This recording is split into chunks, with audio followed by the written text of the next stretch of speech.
Right. So the entrance trial, originally presented and published back in 2020, was a phase 3 trial that enrolled a little over 1,000 patients, randomizing newly diagnosed myeloma patients to receiving either a Bortezomib-based triplet VRD or a Carfilzomib-based triplet KRD.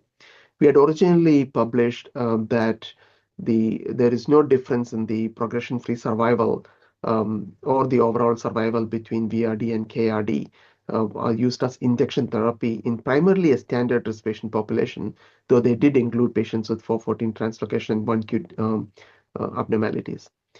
Now, this represents a longer-term follow-up, with a median follow-up of nearly 5 years. Now, we can again demonstrate that the lack of difference in the progression-free survival between the two different triplets is maintained, and we still don't see any difference in the overall survival.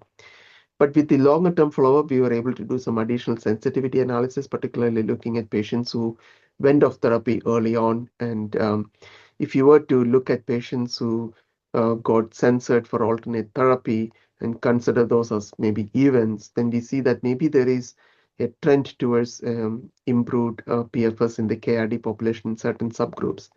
But we have also previously published that there is probably a better PFS for KRD in patients with high-risk disease if you look at 1Q abnormality. So I think the bottom line with a longer-term follow-up is that in general, KRD does not offer an advantage over VRD in the general patient population.